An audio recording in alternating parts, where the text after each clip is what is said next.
Hello everyone, welcome to Dev Tips for Designers. My name is Travis. Today we're in San Francisco and we're attending a conference about email designs. We're going to talk to people here and get some tips about email design and development. So let's get started.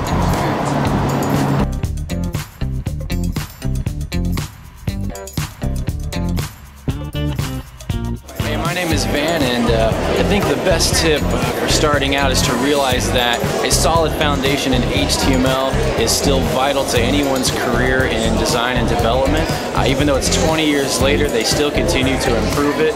So get a solid foundation in HTML, and you'll be set to achieve anything you look forward to. My biggest tip is stick to tables. Thanks. My biggest tip would be to pay attention to what you ignore yourself. Hey, I'm Andrew, and my biggest tip for coding an email is to add some pre-header text to the very top of your email.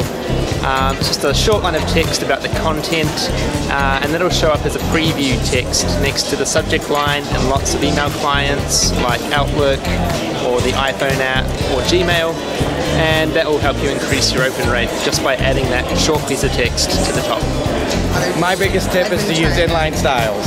My name is Gary. I'm the creative director at EROI. Try to stretch your message over more than one email to continue that relationship with the subscriber. That's a good one. There you go. Well, man.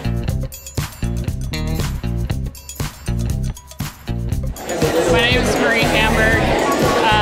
The biggest thing, know your audience, keep it short, concise, little niblets of information, and remember your CTA up at the top. Hi, my name is Clara, and my biggest tip is to always include alt tags in images, because they're super important.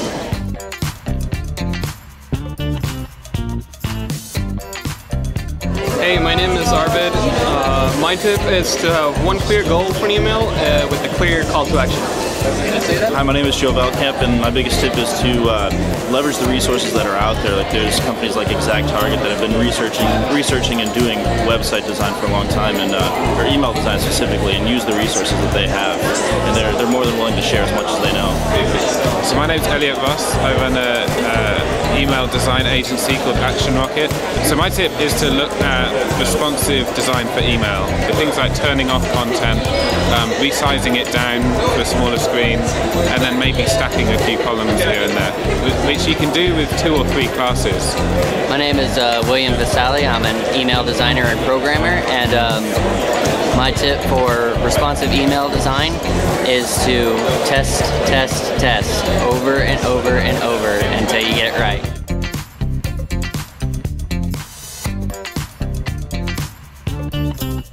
Hey, I'm Colin from Customer.io, and my tip is if you move everything to a single column, that'll solve most of your problems. Hi, I'm Pat. I'm from Thrillist. My tip is that you need to test everything all the time in everywhere you can, preferably through a service. But you just need to be aware that email is a diverse space, and it's much different from web development. It's more like web development in 1998. I'm Peter from C Design, and my tip on email design and development is don't give up on background images. So my name is Nick, and my tip for email design is before you get into table-based stuff, start doing your designs for emails in simple paragraph tags and divs, maybe use Twitter Bootstrap, and once you get approval or you like the design you do, then you move into table-based design for testing. Hi, I'm Chris. I have a tip on collaborating with designers. Try to get your designers to make assets that are compatible with mobile and desktop layouts. Create 2x assets for graphic text like headlines, or calls to action if you've got a strong brand, or also icons or any kind of line art. And with that you can use the same code for both assets and both layouts, and it will look great on like an iPad with Retina or a laptop with Retina, like anything with high pixel density. It'll look great, and it'll be easy. Awesome. Hey, I'm Brendan from Wistia. I would recommend that you use short, concrete copy in your email. Hi there, my name is Chris Studebaker from ExactTarget. My tip for designers who are looking to get better at developing is actually to step away from your own work and start with someone else's. It's a great way to make sure that you're in a situation where you don't have the context, the knowledge, the planning that you put into your own design. You're forced to start from scratch, and that really makes you learn from the ground up. The other great thing it does for you is it makes you realize the kind of situation that as a designer you may have put a developer into in the past. So you can get some context for what they're feeling, the kind of inputs that they need to be successful, and really produce what that designer was intending. My name is Alex, and my tip is that a new designer should sign up for as many email programs as possible. It's very hard to do this job in a bubble, and you will learn what to do, what not to do, just by going through 30 or 40 emails a day of random companies. It'll help you carve out your style and really understand the industry better than just kind of living in your own bubble. Hey, my name is Skylar. My tip is you got to put your data hat on. Definitely dig into the analytics. Very important for designers. It's not just about design gut intuition or marketing intuition, but definitely looking at the metrics, at what's effective, and all the different facets of consumer behavior.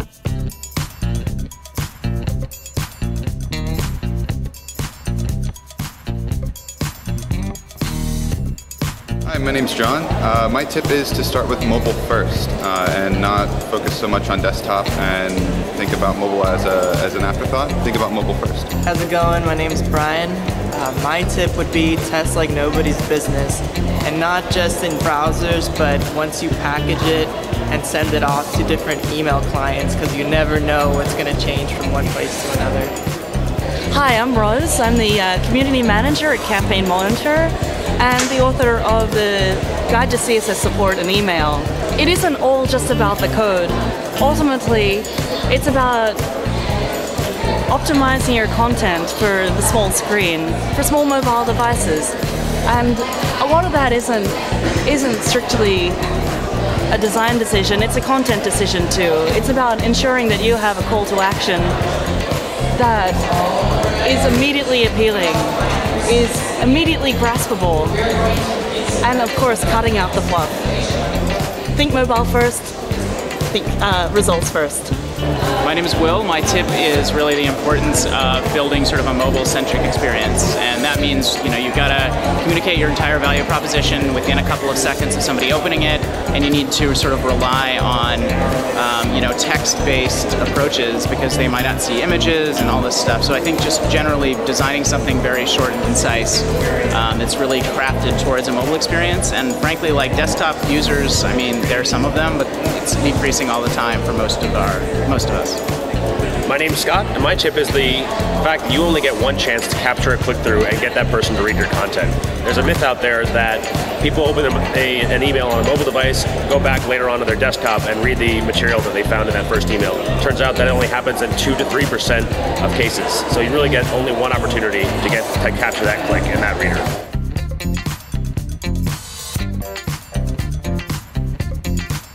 Christina Huffman, I have a quick tip for you. We look at data that's actionable. You don't want to look at just an open rate because it's not terribly actionable. You don't know how to change your visual design based on an open rate. So look at click overlays. Look at where people are clicking on that email. Look at things that can directly affect your visual design, like devices, where people are clicking on those certain devices, and where your drop-offs are far down the page. And just make sure all the data points that you're gathering are actionable. My name's Amber, and I recommend your click area to be 44 pixels. How's it going? My name's Dan, and my tip is always have 2 people look at your emails. One person sending an email out with no one else looking at it is a recipe for disaster. So with email, people are generally, it's a mobile age, people don't want to open up an email and just see a wall of text. So you definitely want to keep it as short as possible and then really funnel people outside of their inbox directly to your website, to your YouTube channel, to wherever you're trying to get them.